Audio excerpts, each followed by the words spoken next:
Hey, welcome to Guitar Vacation. Do y'all remember the compilation records of the 90s? They're mostly shred, guitar oriented, stuff out of Shrapnel Records, various artists. You had a bunch that various guitar magazines at the time released. Man, I really ate those up, and at the time, we didn't have the internet. We couldn't look up what Bumblefoot sounded like, or all these guys that were kind of more obscure that you'd read about in the magazine, and you could finally hear them on these compilation albums. I ate them up and bought a bunch of them. There's one in particular that I want to feature, and it sticks out in my mind because this album and a particular track on the album is what planted the seed for me to want to play jazz. This particular album, Guitars Practicing Musicians Volume 3, it was a product of the magazine. It was a really good magazine, Guitar for the Practicing Musician, and it came out in 1994, and that was really in the wheelhouse of when a lot of these shred compilations were going around. And I'd go in Books A Million and get a cup of coffee and read this magazine along with any others that I could put my hands on. And I subscribed to one or two of them over the years, but definitely a product of the time that we think about fondly. There's a bunch of these things, and they're all worth pulling out and taking a second look at. First, let's just listen to some of the cool stuff that the cuts on this album, and think about it from you're a teenager in the 90s, and you may or may not have heard of a lot of these guys, and you're getting to hear guitar playing that you may have the Satriani albums and Vi albums, but still there's stuff on here that is just like, what is this? What are these guys doing? And it was a great introduction to that type of thing. So I'll kind of hit some highlights. First, young me didn't know who Sean Lane was. And there's a cut of Sean Lane, and it's live doing All Along the Watchtower.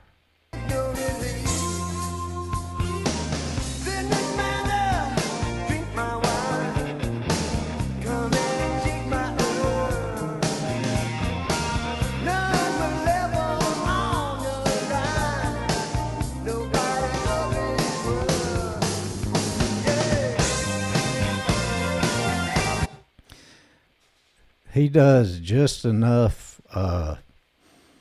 Hendrix, true to the Hendrix takes, to you definitely know that he's nailing it. But man, he gets out there.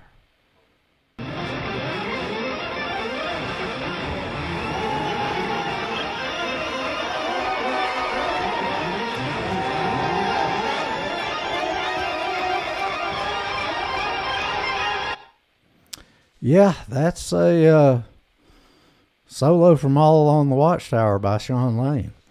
And God knows I didn't know you could do anything that sounded remotely like that on the guitar. And I'm still amazed by him to this day.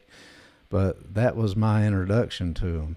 There's a real cool cut of Jack Bruce. And at the time, I guess Blue Saraceno was touring with them. And they do what's one of my favorite renditions of the Cream track Politician.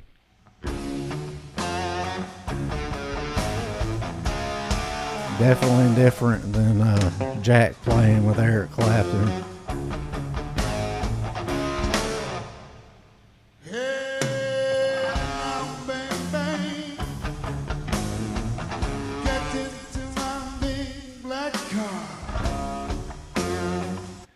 Blue Saraceno is meddling it up a little bit, or at least hot rodding it.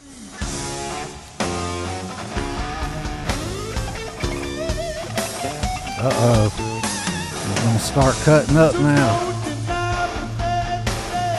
Do I feel a epic guitar solo coming?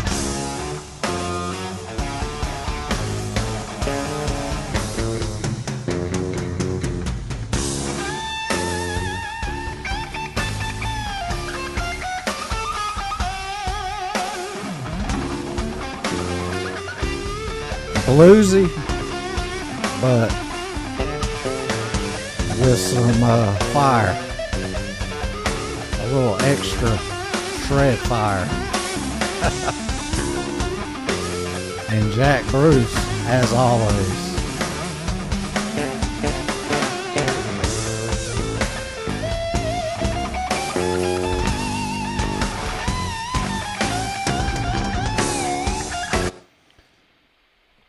That's a pretty awesome version of Politician. There's a really cool George Lynch instrumental that, you know, I kind of knew about George Lynch. I didn't really listen to Dokken or anything, but this introduced me to his particular sound, and really I admired the difference, how he stuck out with his tone and phrasing and stuff. This is called Satan Shorts, a George Lynch instrumental.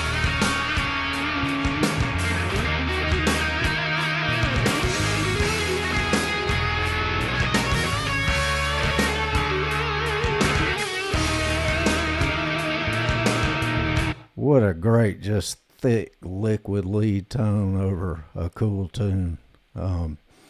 And I don't know if that was meant to be an instrumental or he was writing it for something else, but it really put George Lynch in the forefront of my mind as somebody I needed to be checking out. So the tune that planted the jazz seeds in young teenage me, this album came out in 1994, and I probably got it not too long after it came out. Obviously, it's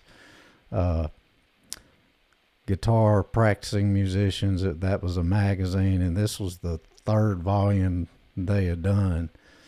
But the Testament guitar player, Alex Skolnick, who I was familiar with, you know, Testament was an awesome thrash band. And I listened to my share of thrash at the time, so I knew who he was. Well, he comes out with this cover of So What, the Miles Davis tune off Kind of Blue. And he's playing some very shreddy stuff, but also doing some lines that were kind of the beginnings of jazz language, as I think he was really just getting into jazz himself probably when he recorded this.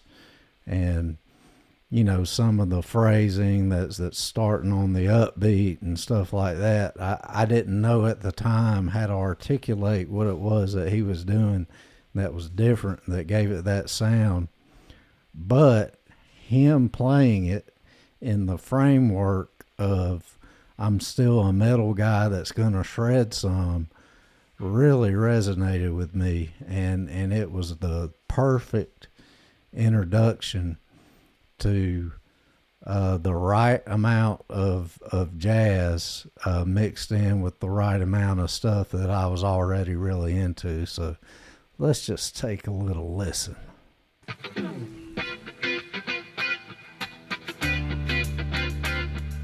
This doesn't sound like Testament.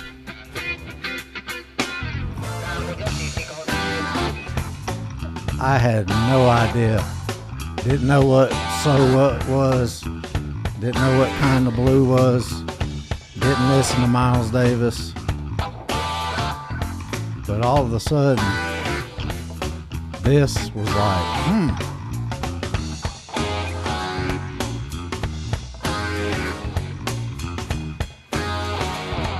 So you hear, he's just kind of using a shred-oriented guitar tone, a little phaser, maybe a little nod to EVH, and he's a metal guy, but he's really embraced and sounding authentic and playing over So What here, and I knew it was something different. Let's fast forward a little bit and listen to some of his soloing and whatnot over this tune.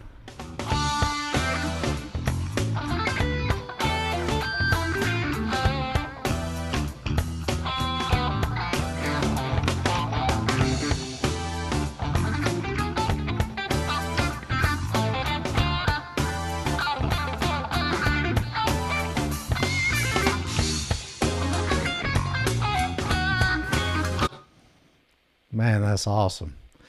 So, listening to it now, that part, okay, he's mainly doing pentatonics with chromatic passing tones, but he's doing the starting phrases on the upbeat and emphasizing there, and it just jumped out at me as how is he getting that sound? What is he doing different? And at the time I couldn't articulate any of that, what that was. And he's still doing some pretty hot stuff guitar wise, just in case you didn't get caught up by the little bit of jazz language he's using. Let's listen to some more.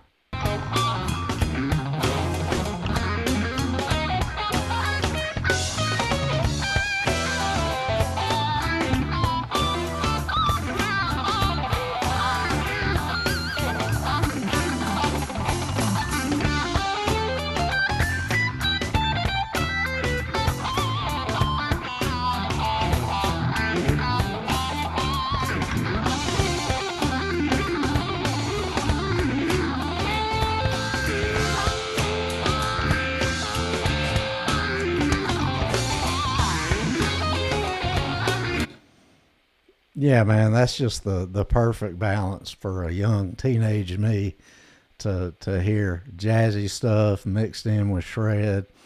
And, now knowing the tune So What, it's the kind of quintessential modal piece where you're playing over a D minor vamp that shifts up a half step, and of course Alex is playing the change. And I was just like, what is this? What is going on? He's playing this jazzy sounding stuff and then just shredding the strings off the guitar. That's what I want to sound like. At the time, I was able to pick out some of the simpler pentatonic licks that just had the chromatic passing tones.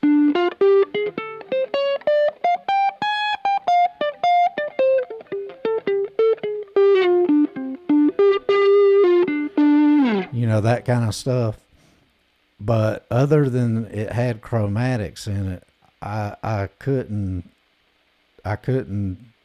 feel or timing wise know how to apply that to get that jazz little swung sound. And maybe my first beginnings of trying to play jazz and fusion were imitations of kind of that type of deal,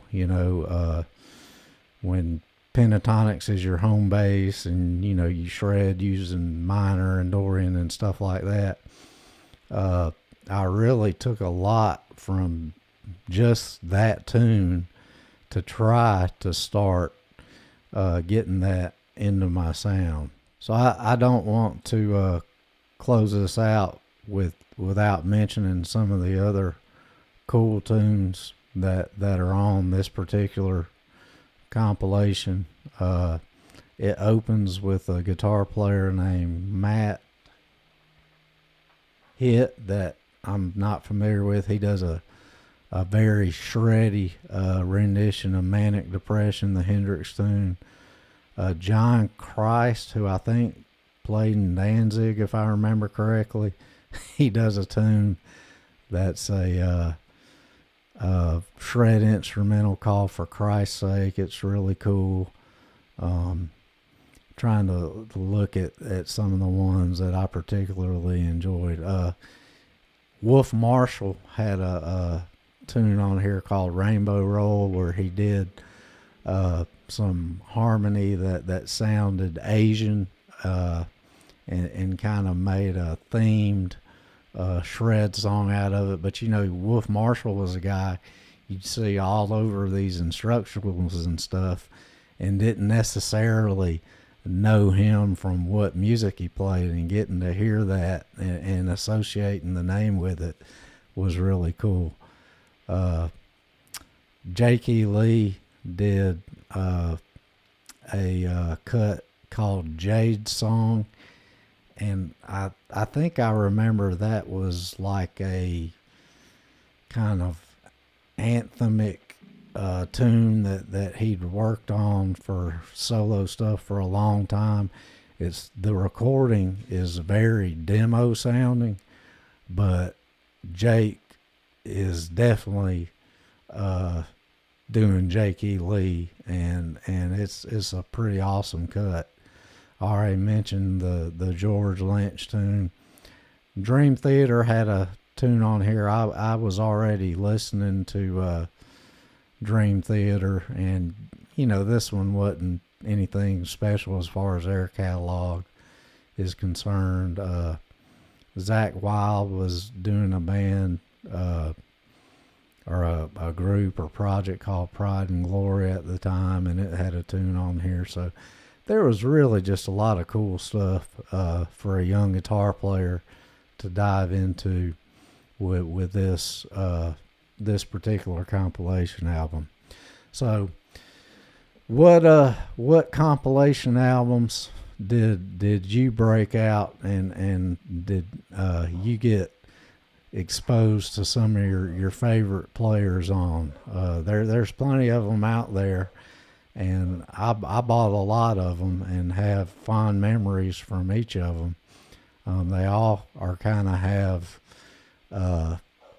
ups and downs. Some of the tunes you're like, and some of them you're like blown away. So I'd be interested in hearing from other people what they remember from these compilations of that era that us guitar nerds in our infancy as teenagers were already looking for anything and everything we could get that showed us what the limits or took off the limits of this thing that we were doing on guitar.